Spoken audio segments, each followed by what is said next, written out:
Hi hello welcome to YTV 360. సినీ నటుడు ఆలీ మళ్ళీ వైఎస్ఆర్సీపీలో యాక్టివ్ అవ్వబోతున్నారా? అవునని అంటున్నాయి రాజకీయ వర్గాలు. సుదీర్ఘకాలం టీడీపీతో అనుబంధంగా ఉన్న ఆలీ 2019 ఎన్నికల ముందు మాత్రం వైఎస్ఆర్సీపీ పార్టీలో జాయిన్ అయ్యారు. గుంటూరు ఈస్ట్ సత్తెనపల్లి అసెంబ్లీ నుంచి ఆలీ పోటీ చేయాలనుకున్నారు. అయితే ఆ ఎన్నికల్లో ఆలీకి సీటు దక్కలేదు. వైసీపీ ప్రభుత్వం ఏర్పడిన తర్వాత ఎమ్మెల్సీ ఇస్తారు అని చాలా రోజులు ప్రచారం జరిగింది. అది కూడా జరగలేదు. ఆ తర్వాత రాజ్యసభకు పంపుతారని ప్రచారం జరిగింది. అది జరగలేదు. వైసీపీ 5 ఏళ్ల అధికారంలో ఉంది.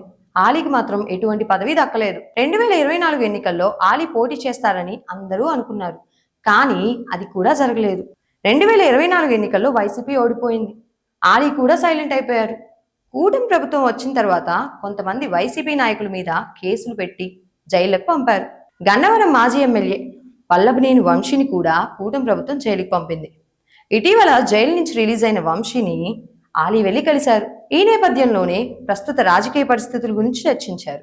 మళ్ళీ ఆలీ వైసీపీ పార్టీలో యాక్టివ్ అవ్వబోతున్నారా అని తెలుస్తోంది. సినీ పరిశ్రమ నుంచి వైసీపీ పార్టీకి సపోర్ట్ చాలా తక్కువ. ఆలీ లాంటి వాళ్ళని వైసీపీ వాళ్ళు సరిగ్గా వాడుకుంటే పార్టీని సినీ గ్లామర్ కూడా యాడ్ అవుతుంది. అయితే చూద్దాం, ఆలీ మళ్ళీ యాక్టివ్ అవుతారా, ఎప్పట్లాగానే సైలెంట్ గా ఉంటారా? Let's wait and see. Thank you for watching. Subscribe YTV 360.